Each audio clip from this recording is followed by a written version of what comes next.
할렐루야. 네, 여러분 반갑습니다.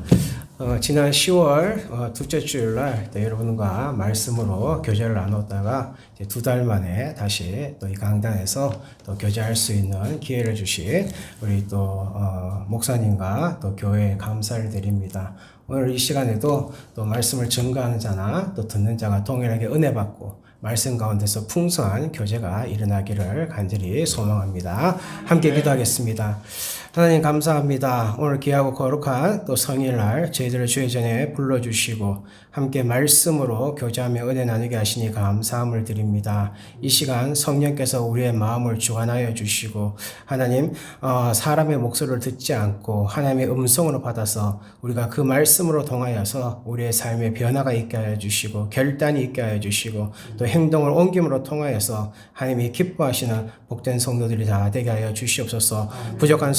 부족한 종이 주님의 말씀을 들고 두렵고 떨린 마음으로 강단에 섰습니다. 제단의 숯불로 입술을 지져주시고 온전히 하나님의 말씀만을 증거하는 스피커의 역할을 잘 감당할 수 있도록 역사하여 주시옵소서. 감사하며 예수님의 이름으로 간절히 기도드리옵나이다. 아멘.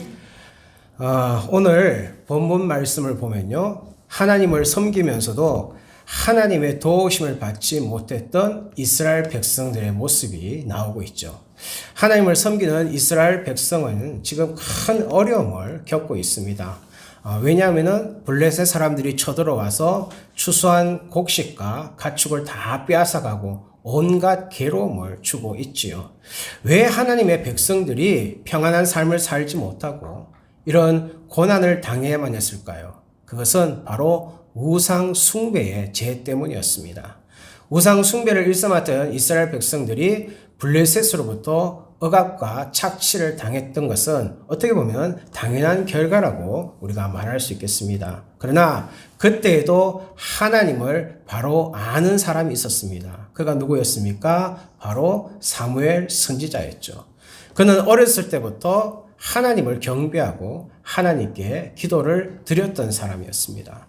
사무엘은 이스라엘의 이러한 참담한 현실을 바라보면서 이스라엘 백성들에게 여러분 모두 미스바에 모이십시오 라고 강력하게 외칩니다.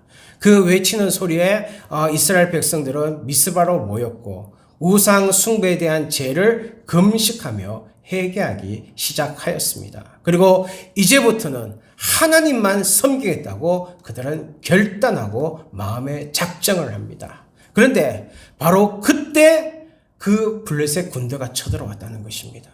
우리가 이렇게 결단하고 신앙적으로 하나님 앞에 다시 새롭게 뭔가를 하려고 하면은 하나님이 도우셔가지고 블레셋 군대가 쳐들어 올라가다도 마음을 180도 바꿔 먹어서 정말 자기 나라에 있어야 되는데 그렇게 잘해보겠다고 결단했는데 그때 블레셋 군대가 쳐들어왔다는 것입니다.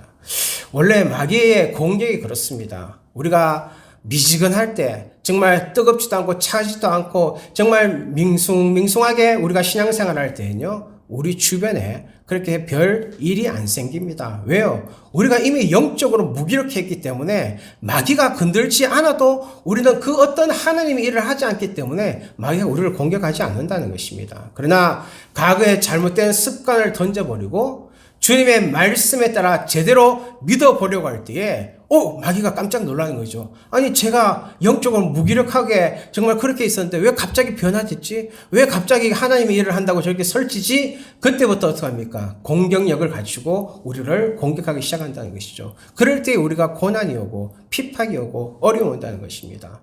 그러나 그 어려움은 겉으로는 불행스럽게 보이지만은 사실 우리에게 축복의 사건이라는 것을 여러분 기억하시길 바랍니다. 왜 그렇습니까? 그것은 우리가 하나님의 십자가의 군병으로서 영적 재무장하였기 때문에 마귀가 지금 긴장하고 있다는 증거예요. 그래서 우리가 하나님의 일을 할 수 없도록 또 지레짐작 겁먹고 주저앉도록 우리를 공격한다는 것입니다. 그것은 내가 제대로 신앙생활을 하고 있구나. 내가 정말 하나님의 백성으로 살고 있구나. 이것을 증명해 주는 길이기 때문에 오히려 우리에게는 그것이 불행한 것이 아니라 축복이라는 것입니다. 자, 이스라엘 백성들은요, 쳐들어오는 블레셋 군대를 보고 사무엘에게 기도를 요청하였고 사무엘이 하나님께 번제를 드리고 기도하자 하나님께서는 큰 천둥과 우레를 발하여서 블레셋 군대를 치셨습니다. 그리고 이스라엘 백성들은 도망가는 블레셋 군대를 쫓아가서 큰 승리를 이루게 되는 것입니다. 이에 너무나도 감사한 사무엘과 이스라엘 백성들은 큰 돌을 주어서 미스바와 센 사이에 기념비를 세우고 에벤에셀, 하나님이 여기까지 우리를 도우셨다라고 하면서 하나님께 감사를 드리며 그날의 승리를 기념하는 것. 그것이 오늘의 본문의 내용입니다. 마찬가지로 우리의 인생에도 우리를 괴롭히는 블레셋 사람들이 있습니다. 그래서 우리의 신앙의 열매들을 훔쳐가고요, 빼앗아가는 악한 영적 세력들이 있습니다. 그러나 이런저런 수많은 고통 중에서도 어떤 어려움을 당해도 하나님은 주님의 백성들을 반드시 도와주고 역사해 주심을 우리들은 믿기 때문에 그 어떤 상황에도 우리는 낙심하거나 주저앉지 아니한다는 것입니다. 고린도후서 4장 8절과 9절 말씀에 우리가 사방으로 우겨쌈을 당하여도 답답한 일을 당하여도 낙심하지 아니하며 핍박을 받아도 버림받지 아니하며 거꾸로 팀을 당하여도 망하지 아니한다라고 그렇게 기록이 되어 있습니다. 그 이유가 뭐냐면은 고린도후서 4장 7절에서 이렇게 설명합니다. 우리가 이 보배를 질그릇에 가졌으니 이는 능력의 심히 큰 것이 하나님께 있고 우리에게 있지 아니함을 알게 하려 함이라. 그렇게 말씀하죠. 즉 우리는 어떤 사람입니까? 쉽게 깨어지고 또 잘 변형되는 질그릇 같은 그런 연약한 존재에 불과하지만은 예수 그리스도께서 우리 안에 있어서 그분이 우리의 힘이 되시기 때문에 나의 힘으로 승리하는 것이 아니라 그분의 힘으로 반드시 승리한다라고 성경은 우리들에게 말씀해 주고 있다는 것이죠. 우리는 겉으로 보기에 별로 귀한 것이 없어요. 왜? 질그릇입니다. 누구나 흔히 쉽게 사용하고 쉽게 버릴 수 있는 그런 존재입니다. 그런데 왜 우리를 함부로 하지 못합니까? 우리 안에 예수 그리스도라는 이 세상에서 가장 귀하고 값진 보물이 우리 안에 담겨있기 때문에 사람들이 우리를 함부로 할 수가 없다는 것입니다. 나의 힘, 나의 능력, 나의 재주가 아니라 오직 예수 그리스도 때문에 우리가 깨끗함을 받는 의인이라고 칭함을 받는 것이고 사람들에게 존귀 여김을 받을 수 있다는 것입니다. 우리도 오늘 이 시간까지 하나님의 인도와 보호하심 가운데 살아온 일에 대해서 에베네셀 하나님께 먼저 감사함을 드려야 될 줄 압니다. 하나님은 과거에만 우리를 도우시는 하나님이 아니라 앞으로도 여러분과 저의 생애를 반드시 도와주실 줄로 믿습니다. 그래서 히브리서 13장 5절과 8절에 어제나 오늘이나 영원토록 변치 않는 동일하신 그 하나님이 우리를 버리거나 떠나가지 아니하시고 항상 우리와 함께 계시겠다고 분명히 약속하셨습니다. 그러므로 우리는 한순간도 하나님의 도우심이 없이는 스스로 존재할 수 없는 그러한 인간이라는 것을 인정하는 것이 중요합니다. 그리고 우리는 무엇을 한다고 큰 소리 치지만요, 하나님의 능력이 아니고서는 우리 힘으로 할 수 있는 것은 단 하나도 없다는 것을 또한 주님 앞에 우리가 인정하고 내려놓아야 됩니다. 하나님은 우리의 기도한 바를 응답해 주시죠. 그리고 기도하고 시작한 모든 것을 창대하게 인도해 주시는 에벤에셀의 하나님이라는 것을 여러분 기억하시기 바랍니다. 그러면은 에벤에셀 하나님의 인도하심을 받으려면은 우리가 어떻게 해야 되는지 오늘 본문 말씀을 통하여서 한 3가지로 우리가 한번 상고해 보려고 합니다. 첫째로는 3절과 6절 말씀을 보시면은 철저한 회개의 역사가 일어나야 된다라고 말씀하고 있습니다. 3절 말씀을 제가 읽어보겠습니다. 사무엘이 이스라엘 온 족속에게 일러 가로되 너희가 전심으로 여호와께 돌아오거든 이방 신들과 아스타롯을 너희 중에 제하고 너희 마음을 여호와께로 향하여 그만 섬기라. 너희를 블레셋 사람의 손에서 건져내시리라. 그렇게 말씀하십니다. 자, 철저한 회개의 역사는요, 바로 하나님을 향하여서 하나님만을 바라보는 것입니다.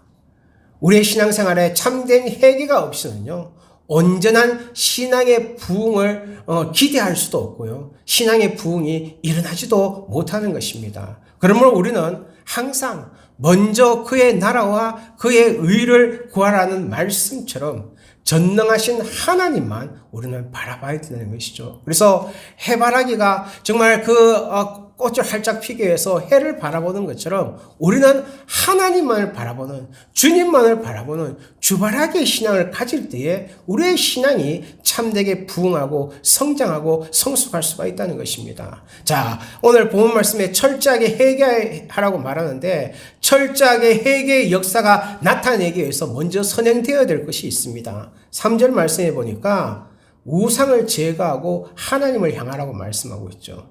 하나님께서 일찍이 시내산에서 모세를 통하여서 계명을 주실 때에 뭐라고 말씀하셨습니까? 너는 나 외에 다른 신들을 내게 두지 말라. 너를 위하여 새긴 우상을 뭐 하지 말랍니까? 만들지 말라고 분명히 말씀하셨습니다.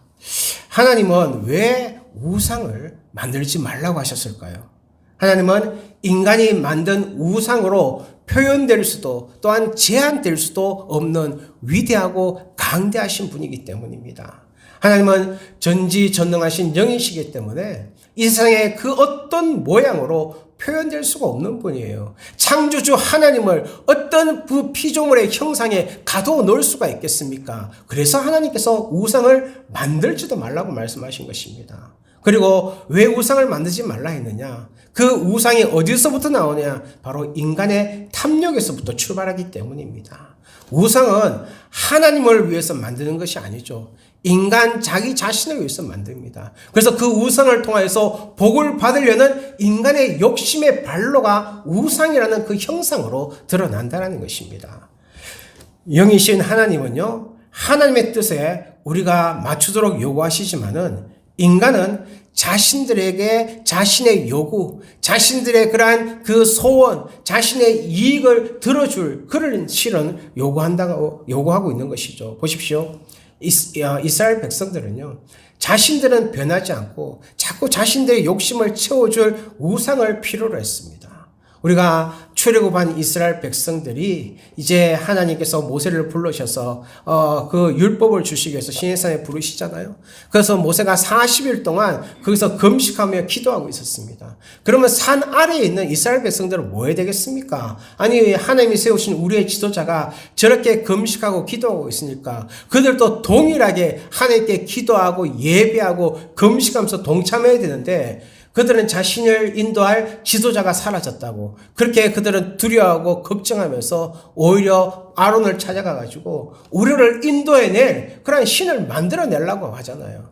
그러면은 그 아론이 제대로 된 신앙이었다면은 그들을 꾸중하고 책망하고 질책하고 바르게 신앙의 길로 인도해야 됨에도 불구하고도 뭐합니까? 그들을 두려워해가지고 금붙이를 다 가져가가지고 금송아지를 만들잖아요. 그리고 이 금송아지가 너희를 애굽에서 인도에는 하나님이라고 그렇게 우상을 만들잖아요. 왜요? 그렇게 눈에 보이지 않았는데 이제 눈에 보이는 어떤 형상이 있으니까 그들이 위안을 삼고 그 금송아지가 자신들을 가나안 땅으로 인도해 줄 것이라는 그런 마음의 위안을 삼았다는 것입니다. 그래서 이스라엘 백성들은 하나님을 향한 그 눈길을 자꾸 이방의 우상에게 빼앗겼다는 것입니다. 그러나 하나님이 가장 싫어하신 것이 무엇입니까? 바로 우상 숭배라는 것입니다. 그래서 하나님께서는 사무엘 선지자를 통해서 만일 너희가 전심으로 내게 돌아오기를 원한다면은 먼저 너희 안에 있는 우상을 제거하라, 없애버려라 그렇게 말씀을 하신 것입니다. 여기서 전심이라는 것은 너희의 마음 뿌리까지 완전이라는 것이고 돌아오라는 말씀은요 회복하다, 회개하다 그러한 뜻으로 삶의 전 영역에 걸친 철저한 회개를 의미한다는 것입니다. 그래서 우리가 어렸을 때 우리가 넘어져서 상처가 나면은 이게 고름이 나잖아요. 그런데 어떡합니까? 그 고름을 우리가 완전히 다 짜내지 않으면 재발하잖아요. 그때 그 상처에 뭘 발랐습니까? 예.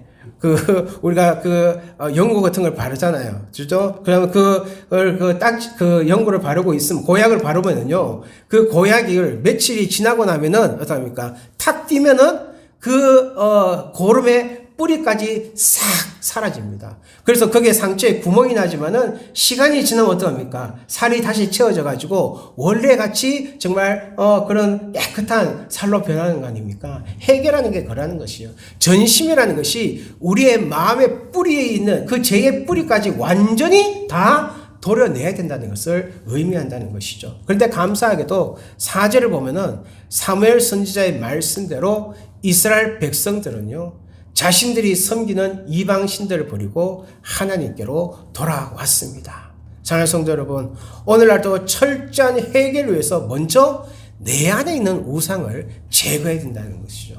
거기서부터 우리가 출발해야 됩니다. 하나님은 이스라엘 백성들에게 이스라엘 안에 있는 우상들을 타파하라고 말씀하셨지 이스라엘 밖에 있는 우상에 대해서는 별로 관심이 없으셨습니다. 그러므로 진정한 우리가 신앙인이라면요, 교회 안에 있는 우상을 타파하는 거, 내 안에 있는 우상을 타파하는 데 힘써야 되지, 괜히 교회 밖에 나가가지고 절에 가서 뭐 부처의 불상을 깨트린다든지 절에 불을 낸다든지 그런 다른 종교 문화재를 파괴하는 것이 결코 우상 타파가 아니라는 것입니다. 그러면은 오늘날 교회 안에 있는, 우리 안에 있는 우상 숭배는 과연 무엇일까요?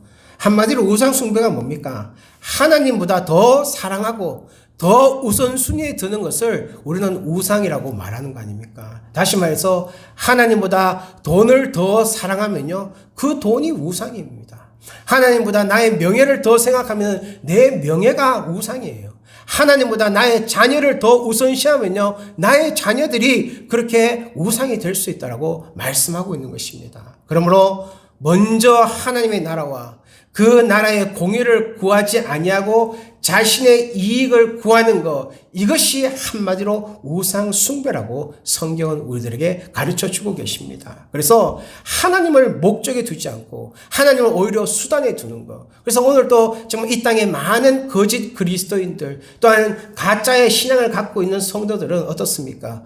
하나님을 이용하여서 자신의 그러한 사리 사역을, 자신의 이익을 추구하는데 하나님을 그러한 도구로 수단으로 사용하고 있는데, 이것이 바로 우상 숭배라는 것입니다.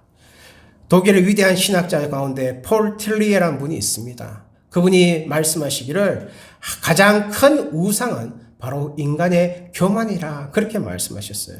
분명히 하나님의 은혜로 예수 그리스도의 십자가의 사랑으로 우리가 구원을 받았는데, 마치 자기의 의로, 자기의 열심으로, 자기의 열정으로 구원받은 것처럼 착각하는 것, 이것이 바로 교만이라는 것이죠. 이 교만이 우상 숭배라는 것을 우리는 결코 잊을 수는 안 될 줄 압니다. 그러므로 하나님 앞에서, 또한 사람 앞에서 우리는 철저하게 낮아져야 됩니다. 사도 바울의 고백처럼 내가 바로 죄인 중에 괴수임을 깨닫고 오직 사랑하고 섬긴 일에 우리가 최선을 다해야 될 줄로 믿습니다. 여러분, 이 교만이라는 것이요, 내 밖에 있는 것이 아니라 바로 내 안에 있습니다. 그러므로 하나님의 백성인 우리들은 내 밖에 있는 우상이 아니라 내 안에 있는 우상을 먼저 타파해야 되는 것입니다. 다른 사람을 해결시키려고 하는 것이 아니라 먼저 자기 자신이 해결될 줄로 믿습니다. 그래서 3절 말씀에 너희 마음을 여호와께로 향하여 그만 섬기라, 하나님만 섬기라고 했지 않습니까? 왜냐하면요, 한 사람이 두 주인을 결코 섬길 수가 없습니다. 하나님이면 하나님만을 확실하게 섬기고 믿고 의지해야 되는 것이지, 하나님과 세상 사이에 머뭇머뭇거려서는 안 된다는 것입니다. 그래서 예수님도 뭐라고 말씀하십니까? 사람이 두 주인을 섬기지 못할 것이니 혹 이를 미워하고 저를 사랑하거나 혹 이를 중히 여기고 저를 경히 여김이라. 너희가 하나님과 재물을 겸하여 섬기지 못한다라고 분명하게 말씀해 주셨습니다. 그렇습니다. 두 주인을 섬기는 것이 뭡니까? 두 마음을 품는 거 아닙니까? 내가 이것도 취하고 저것도 취하고 어느 거 하나 놓기 싫어서 둘 다 가지고 싶은 그런 것인데, 우리의 신앙은요, 결단이에요. 이것이냐 저것이냐 항상 결단하고 선택해야지 이것도 좋고 저것도 좋고가 아니라는 것입니다. 그래서 예수님께서 하나님과 재물을 겸하여 섬길 수 없다라고 말씀하고 있는 것이죠. 왜냐? 재물이 우리에게 하나님보다 재물을 더 우리가 중하게 여겼을 때 그 재물이 우상 숭배이기 때문에 하나님을 너의 삶의 최우선순위에 두라고 말씀하고 있는 것입니다. 사랑하는 성도 여러분, 믿음의 주여 또 온전케 하신 이인 예수를 바라보자 하는 히브리서 말씀처럼, 그리고 표대를 향하여 그리스도 예수 안에서 하나님이 위에서 부르신 부름의 상을 위하여 달려가느라고 고백한 사도 바울처럼 우리가 좌로나 우로나 치우치지 않고 우리의 표대 되시는 하나님을 바라보면서 그 하나님만을 섬기는 저와 여러분이 되시기를 간절히 축원드립니다. 자, 두 번째로는 어떻게 됩니까? 마음을 쏟아놓고 하나님을 향해야 된다는 것이죠. 6절 말씀을 보십시오. 물을 기르다가 여호와 앞에 붓고 그날에 금식하며 우리가 여호와께 범죄했다고 그들이 자복하였습니다. 여기서 물을 기르다가 여호와 앞에 붓는다는 것이 무엇일까요?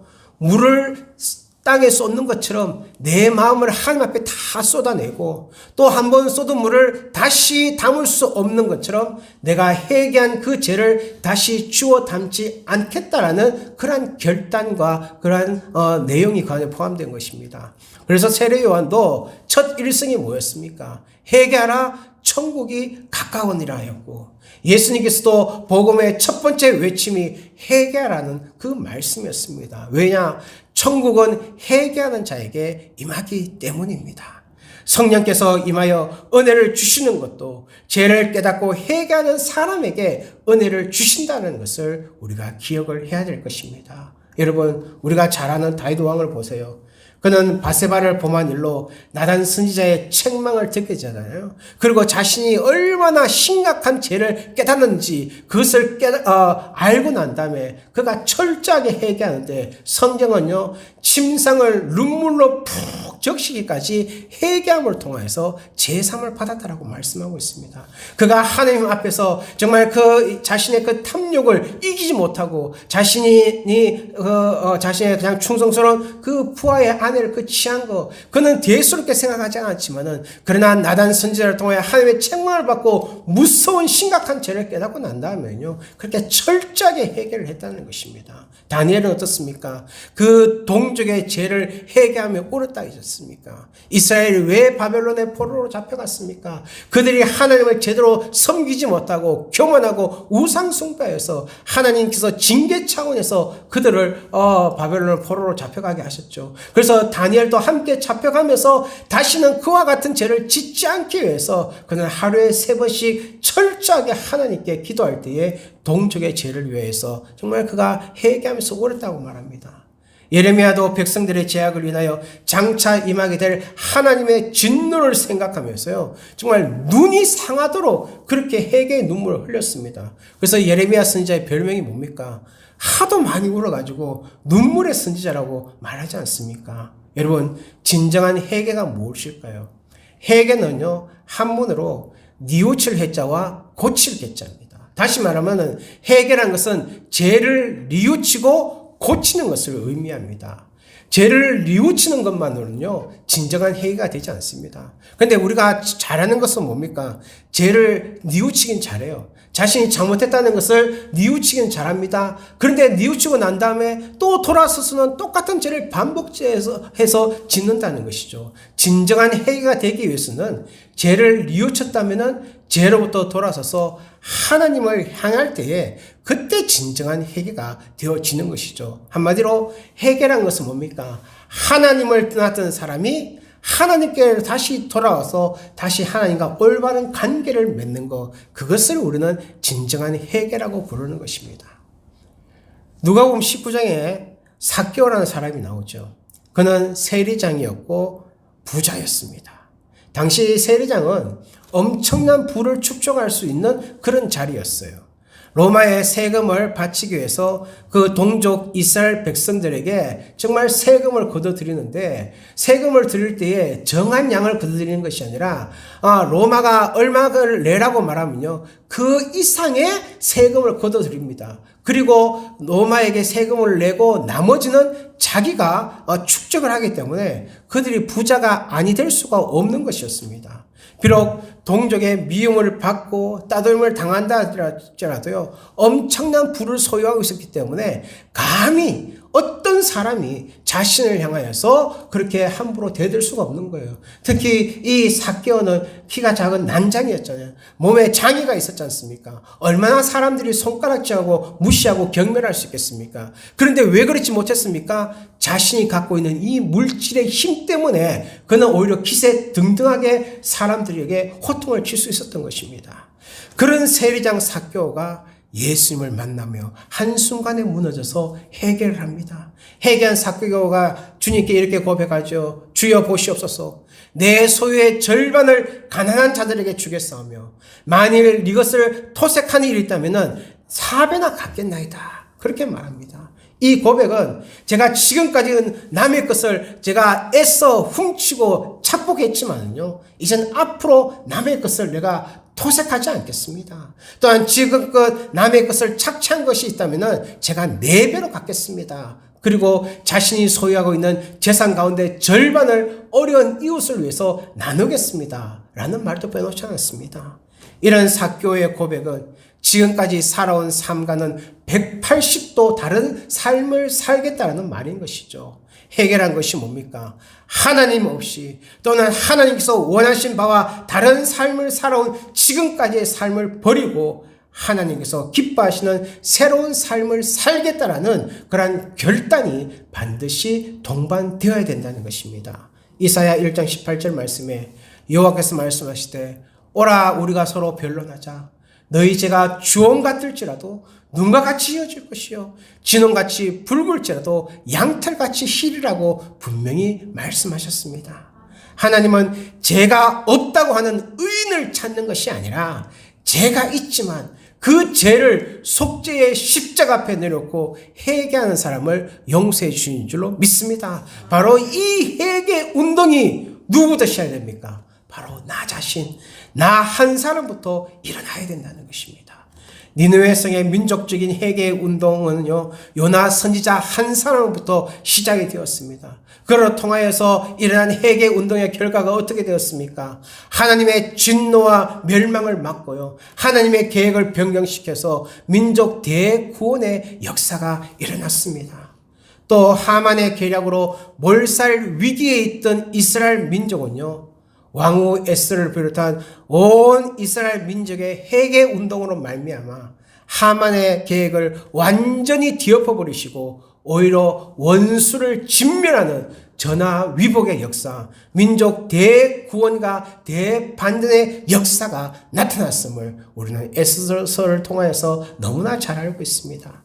사무엘은 이런 역사를 위하여서 미스바 신앙 부흥 운동을 일으켰고 그 결과 원수 블레셋은요, 이스라엘 민족 앞에 크게 패배하였고 이스라엘 민족은 단결하는 강한 민족이 되었으며 살아계신 하나님의 능력을 체험하는 그러한 민족이 되었습니다.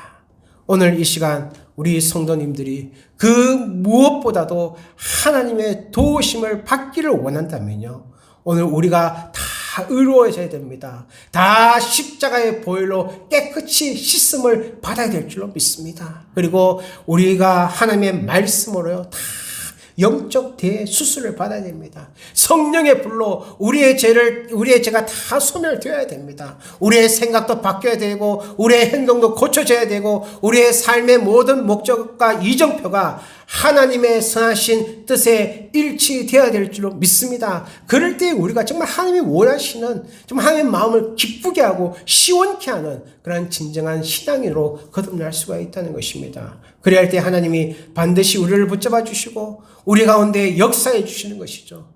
우리가 세상을 너무나 사랑하고 세상을 의지할 때에 하나님은 점점점 우리에게서 멀어지실 것입니다. 그러나 우리가 하나님을 가까이 할수록 하나님은 우리에게 참된 평안과 기쁨을 주신 줄로 믿습니다.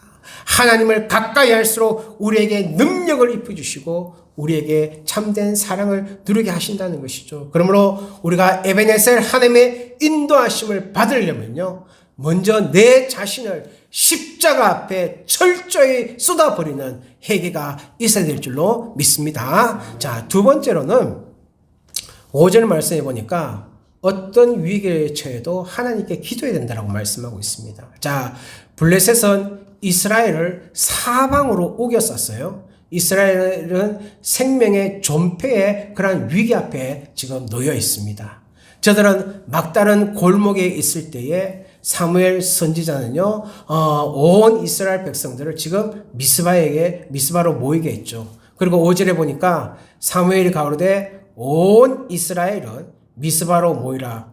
내가 너희를 위하여 여호와께 기도하리라. 그렇게 말합니다. 또 8절에 보면요, 이스라엘 백성들이 사무엘 선지자에게 말하기를 당신은 우리를 위하여 우리 하나님께 쉬지 말고 부르짖어 우리를 블레셋 사람의 손에서 구원하게 하옵소서. 그렇게 요청을 합니다. 이것이 바로 이스라엘 민족이 블레셋의 손에서 구출을 받을 수 있는 최선의 방법이었습니다. 하나님은 우리가 어떤 위기에 처해도 살아가는 방법을 주셨는데 그것이 바로 기도라는 것입니다. 하나님의 능력은 어디서 나타날까요? 바로 기도하는 곳에 나타나는 줄로 믿습니다. 왜냐하면요, 하나님은 우리가 하나님을 믿고 의지한다는 것을 기도로 통해서 확인하시고 기도로 통해서 역사하시기 때문입니다. 사무엘은요, 어머니 한나로부터 배운 것이 뭐였겠습니까? 바로 기도였습니다. 왜요?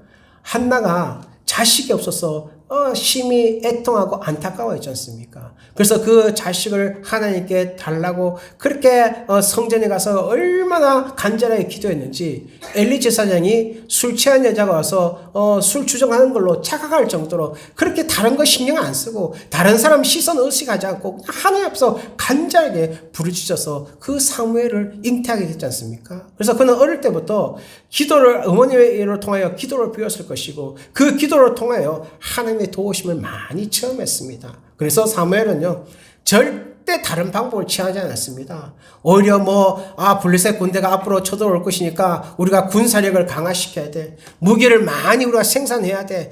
지금 우리가 그럴 겨를이 없으니까 우리가 이방인들의 도움을 구해서 그들에게 연합군을 형성해서 우리가 싸움을 이겨야 돼. 전쟁을 해야 돼. 이런 방법을 쓴 것이 아니라 오직 전능하신 하나님께 기도했다는 것입니다. 그렇습니다. 우리는 임박한 종말의 시대를 살아가면서 가장 중요하게 생각해야 될 것이 있다면 바로 기도인 줄로 믿습니다.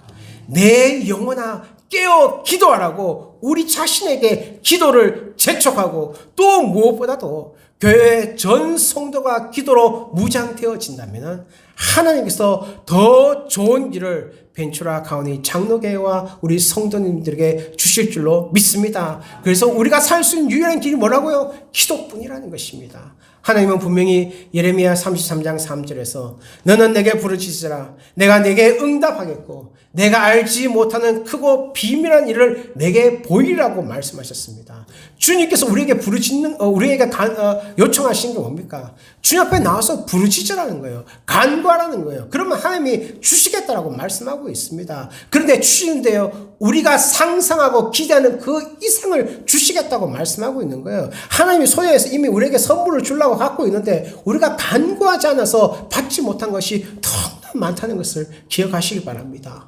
또한 욥기 8장 7절에 내 시작은 미약하였으나 내 나중은 심히 창대하라는 말씀이 있잖아요. 우리는 이 구절을 너무너무 좋아합니다.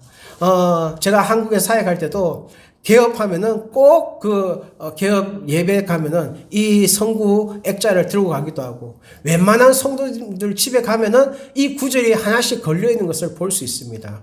그런데 우리는요, 오직 창대해지는 것에 관심이 있지 그 앞에 되는 선행 조건들에 대해서는 관심이 없어요. 그러나 하나님의 관점은요, 창대하는 것이 아니라 그 앞에 있는 선행 조건이에요. 5절에 보니까 이렇게 되어 있습니다.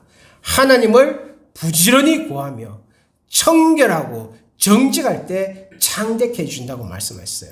그냥 앉아서 우리가 쉬고 먹고 자고 놀고 있는데 준다고 하지 않았습니다. 부지런히 하나님을 구하는 자에게 창대함을 주신다고 말씀하셨기 때문에 정말 여러분의 인생이 창대하길 원하신다면 먼저 하나님을 찾고 구하시길 바랍니다. 예수님도 뭐라고 말씀하셨습니까? 구하라 그러면 너에게 주실 것이요, 찾으라 그러면 찾을 것이요, 문을 두드리라 그러면 너에게 열릴 것이라고 말씀하지 않습니까? 여러분, 구하고 찾고 두드리는 것은 무엇을 말할까요? 우리가 하나님 앞에 간절한 마음으로 구하고 그 다음에는 찾는 행동 계시가 있어야 되고 그 다음에는 사력을 다해서 문을 두드리는 노동이 함께 응집될 때에 그때 하나님께서 역사하신다라고 우리들에게 가르쳐 주고 계신다는 것이죠. 사도행전 4장 31절에도 초대교회 성도들이 한 마음으로 빌기를 다음에 모인 곳이 진동했다 했습니다. 막 흔들렸다, 지진난 것처럼. 누가 땅을 흔들어 놓을 수 있겠습니까? 기도하는 자만이 가능하다는 것이죠. 사도행전 16장에 보면은 사도 바울이 이제 그 빌립보에서 전도하다가 귀신 들린 여인을 구해주는 그 사건 때문에 그들은 감옥에 갇히게 됩니다. 그런데 감옥에 갇혔을 때에 사도 바울이 하나님께 원망하지 않았어요. 하나님, 제가 제가 개인적인 비즈니스를 하다가 그런 것도 아니고 사리 사욕을 채우고 있어 그런 것도 아니고 하나님의 나라를 위해서 복음을 전거했는데 제가 왜 이렇게 감옥에 그렇게 갇혀서 착고의 메인 채로 이렇게 내가 있어야 됩니까? 신세한탄하지 않았습니다. 오히려 거기에서 그는 하나님 앞에 찬양하고 기도했습니다. 그랬더니 옥토가 움직이고요, 옥문이 열리고 착고가 다 풀어졌습니다. 모든 결박이 다 풀어져 버렸습니다. 조금 전까지만 해도 살기 등등해서 예수 믿는다고 바울을 옥에 집어넣고 소리치던 그 간수가 무릎을 꿇고 벌벌 떨면서 선생들이여, 내가 어떻게 하여 구원을 받을 수 있겠습니까? 그때 사도행전 16장 31절에 뭡니까? 주 예수를 믿으라. 그러면 너와 내 집이 구원을 얻으리라. 그 말씀을 인하여서 그 간수장과 온 가족이 구원받는 놀라운 역사가 일어났다는 것이죠. 이것이 바로 위대한 기도의 역사 속에서 나타났다는 것을 여러분 확실하게 믿으시길 바랍니다. 하나님은요, 오늘도 저와 여러분이 하나님과 가까이 기도하기를 원하셔요. 대화하기를 원하고 계십니다. 함께 언언하기를 원하고 계신다는 것입니다. 사람이 대화를 나눌 때 정이 가고 대화를 통해서 서로 뜻을 파악하게 되지 않습니까? 마찬가지로 하나님과 기도의 대화가 있을 때에 하나님께서 우리의 사정을 다 통찰해 주시고요. 그리고 우리도 하나님의 마음과 뜻을 우리가 깨달을 수 있다는 것입니다. 여러분, 기도는 결코 도깨비 방망이가 아닙니다. 내가 원하는 것을 이야기하면요, 뚝딱 나타나는 그런 요술 주문도 아닙니다. 기도는 무엇일까요? 하나님이 보내시는 그 주파수에 내 채널을 맞추는 거예요. 하나님은 지금 90MHz라는 주파수를 막 보내고 있는데 나는 엉뚱한데 막 100, 150 이렇게 맞추고 있으면은 하나님과 그 뜻을 우리가 통하지 않지 않습니까? 하나님의 주파수에 내 채널을 맞추는 거예요. 그러니까 내 욕심, 내가 필요한 것을 구하는 것이 아니라 하나님이 원하시는 것을 간구했을 때에 그때 하나님과 우리가 서로 통하면서 놀라운 기도의 역사가 일어난다는 것입니다. 사무엘은 위기에 처했을 때에 다른 방법을 구하지 않고 오직 기도했습니다. 그랬더니 미스바에 모였던 이스라엘 백성들도 이 진리를 깨달을 수 있었던 것이죠. 자기들의 힘으로는 도저히 블레셋의 저 막강한 군사력을 물리칠 수 없음을 알았습니다. 오직 하나님의 권능의 손길만이 이스라엘의 구원이 있음을 믿고 사무엘과 더불어 하나님께 간절하게 부르짖고 기도했던 것이죠. 그 결과 어떻게 되었습니까? 9절 말씀에 보니 여호와께서 응답하셨더라 그렇게 말해요. 그렇습니다. 우리가 하나님을 전적으로 의지하고 기도할 때에 하나님이 역사하시는 줄로 믿습니다. 오늘 그 하나님께서 저와 여러분과 함께 하기를 원하고 계십니다. 지켜주시고 보호해 주시기를 원하십니다. 저와 여러분을 높이 들어 쓰시기를 원하십니다. 하나님은 하나님을 믿는 백성들이 망하거나 주의 백성들이 실패하거나 이 땅에서 폐인으로 사는 것을 결코 원치 않으십니다. 그러므로 여러분들이 그러한 특별한 은혜를 받기를 원하시거든요. 하나님께 전적으로 기도해야 됩니다. 왜냐하면 기도에는 큰 능력이 있기 때문입니다. 여러분 무디 목사님을 잘 아실 겁니다. 이 무디 목사님께 하루는 그 지역에 판사 부인이 찾아왔어요. 그 부인은 하나님을 잘 믿는 성도였지만은 그 남편은 불신자였습니다. 그 부인은 무디 목사님께 자기 남편을 예수 믿을 수 있도록 좀 복음을 전해달라고 그렇게 이제 요청을 합니다. 근데 사실 무디 목사님은 이런 이성적이고 또 이게 좀 까다로운 사람에게 복음을 전한다는 게 상당히 부담스러웠지만은 그 남편을 찾아가서 예수님에 관하여서 또 하나님 나라에 관해서 복음을 상세하게 전거했습니다. 근데 이 이성적인 판사가는요 결코 그 복음을 받아들이지 않았습니다. 그래서 무디 목사님은 마지막 나오면서 만일 판사님께서 예수님을 믿게 되신다면은 저에게 꼭 알려주시길 바랍니다. 그렇게 말을 했습니다. 그러자 판사는 아주 냉소를 띄우면서 그렇죠. 만일 내가 개종을 한다면은 신속하게 알려드리겠습니다. 라고 하면서 그날의 그 대화는 끝이 났습니다. 그때부터 무디 목사님은 그 판사를 위해서 열심히 기도하기 시작했죠. 그 결과 어떻게 되었겠습니까? 그 고집이 센 판사는요, 1년도 못 가서 예수님을 믿게 됐습니다. 판사는 약속대로 무디 목사님을 찾아서 자신이 어떻게 예수님을 영접하게 되는지 이야기를 합니다. 어느 날 밤 나의 아내가 기도회에 갔을 때 나는 매우 불안하고 슬퍼지기 시작했습니다. 나는 아내가 집에 들어오기 전에 잠자리에 들었죠. 그러나 그날 밤새도록 한숨도 잘 수 없었습니다. 이튿날 아침 일찍 일어나 나의 사무실로 갔습니다. 직원들에게 오늘 하루 휴무해도 좋다고 알리고는 나의 개인 방으로 들어와 외부와 철저히 차단하고 의자에 앉았습니다. 그러나 내 자신이 점점 비참함이 하다는 것을 느꼈습니다. 마침내 무릎을 꿇고 자포자기 상태에서 오 하나님 나를 도와주소서 그렇게 외칠 수밖에 없었습니다. 그때 나는 즉시 평화를 찾았습니다. 그렇게 외쳤습니다. 여러분 바로 이것이 전적으로 기도하는 자에게 임하시는 기도의 능력인 줄로 믿습니다.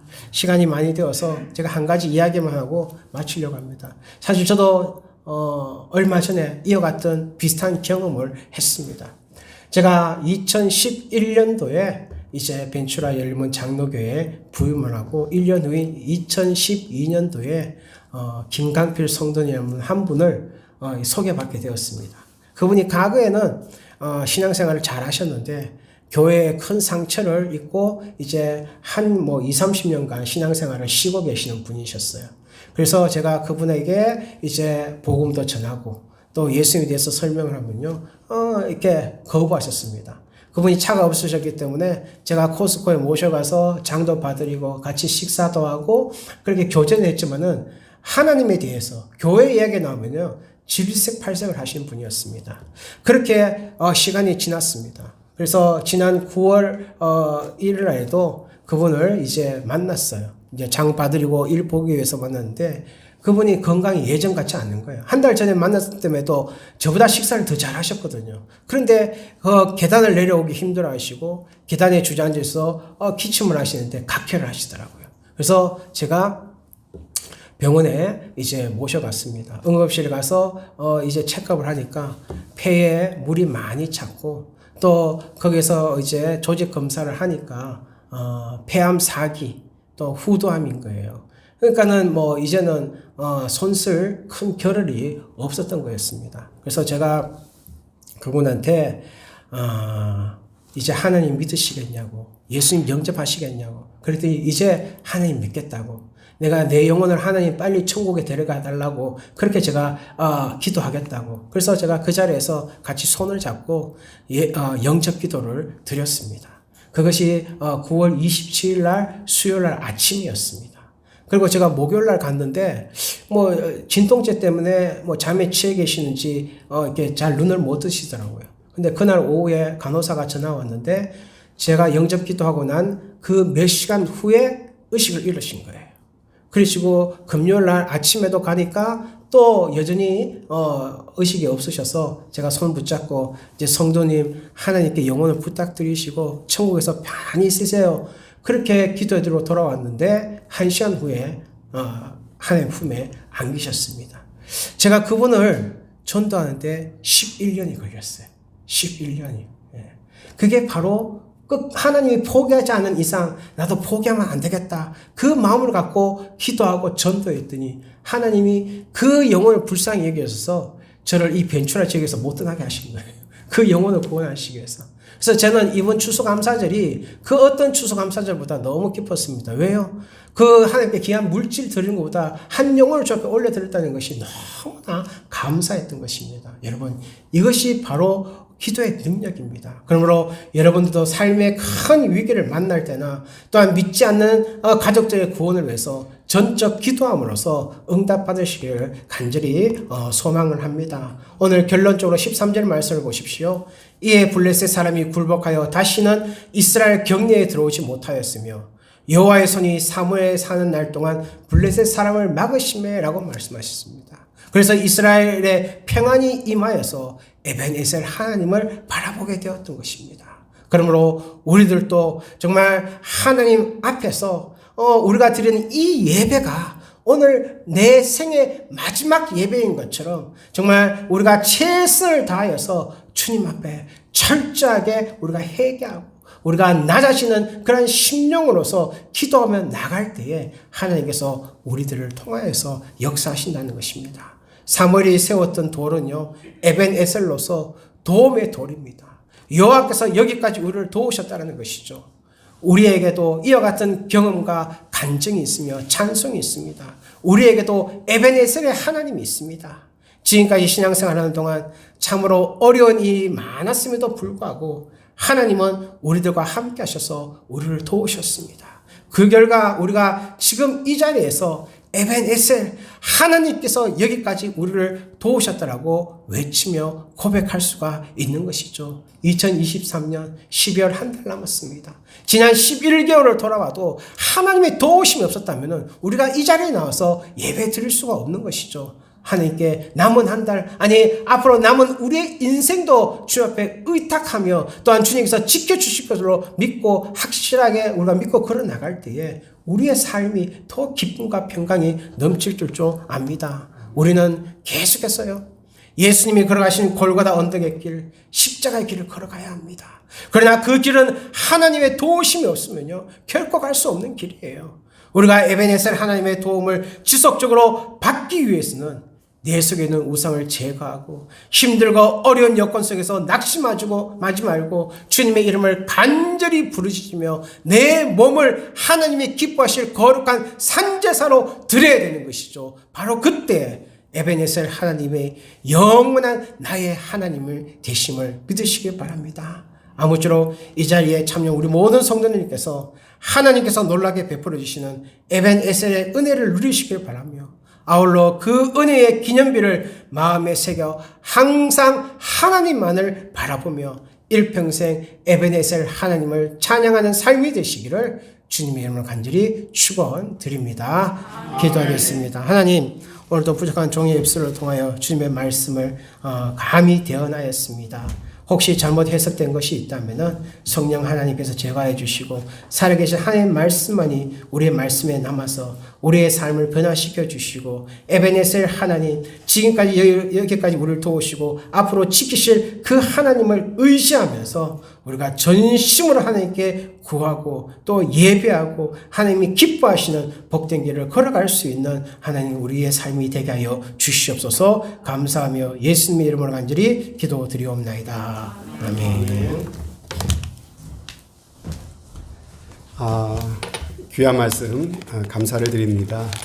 특별히 김광필 성도님 한 분을 전도하기 위해서 11년 동안